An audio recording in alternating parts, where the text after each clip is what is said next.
हिजो म बाटोमा हिँड्दै गर्दा एकजना मान्छेले सोध्यो कि सबै काम गर्छु भनेको माओवादीले गर्न नसकेको र भ्रष्टाचार मात्र बढायो, भ्रष्टाचार मात्र गर्यो भनेर मलाई चाहिँ यो एउटा क्वेसन गर्यो है त।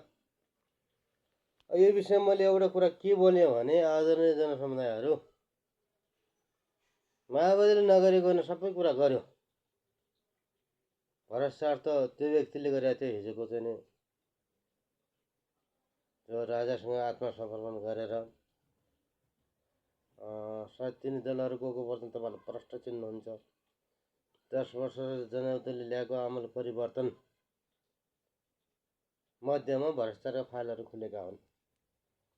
त्यो फाइल खोल्ने मध्येमा पहिलो नेपाल कम्युनिस्ट पार्टी माओवादी, अहिलेको चाहिँ नेपाल कम्युनिस्ट पार्टी, यही नै हो।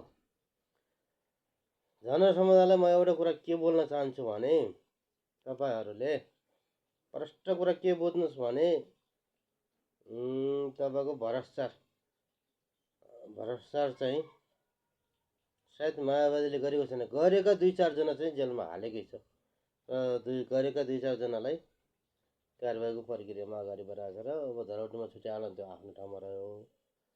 र मात्रै म के भन्छु भने, सायद प्रचण्डको दोष लगाउँछन् नि मान्छेले, भ्रष्टाचार गर्यो, सेरा दरबार, यहाँ चाहिँ तपाईँको चाहिँ क्यान्टनमेन्ट हो, यो कुरा चाहिँ प्रचण्डको एउटा पनि दोष छैन। यी भ्रष्टाचारीहरू त त्यति बेला चाहिँ अनमिन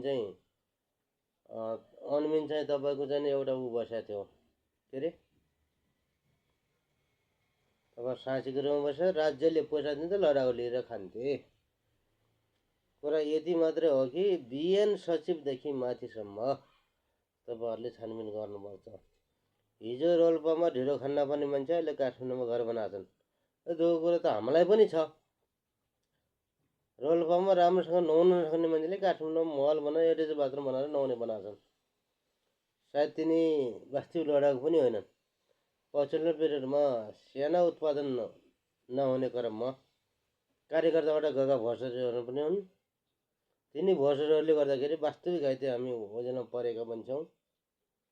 मात्र के हो त भने, तपाईँहरूले प्रचण्डलाई, प्रचण्ड भनेको राष्ट्रनायक हो, गिर्जा पछाडिको प्रचण्ड। उसले समय परिस्थिति अनुसार चाहिँ उसले चाहिँ एक्सन लिन सक्छ। तर कुरा यति मात्रै छ कि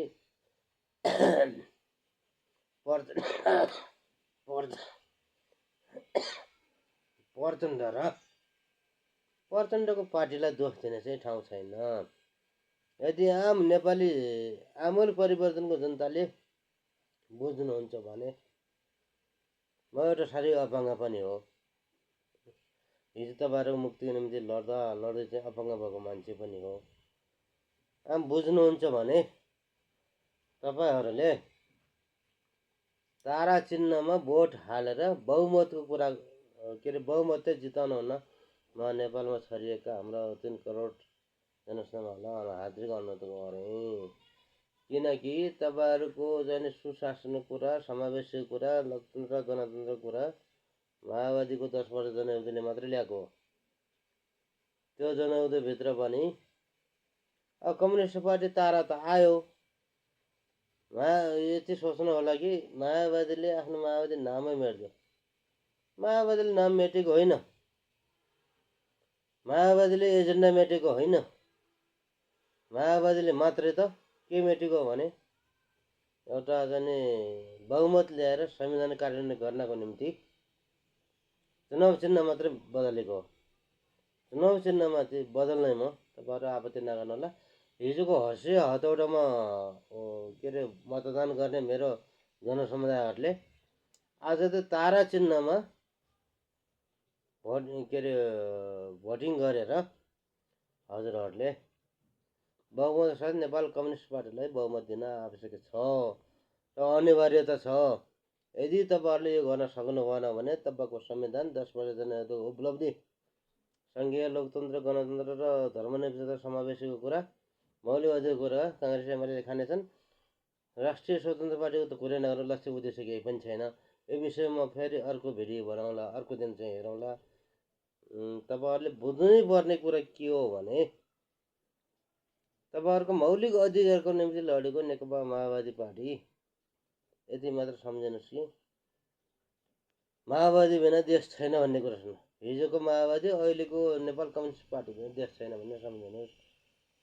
यति कुरा सम्झिँदै हजुरहरूलाई मैले भोटरको अनुरोध गरेर नेपाल कम्युनिस्ट पार्टीलाई बहुमतले जिताउन अनुरोध गरेँ।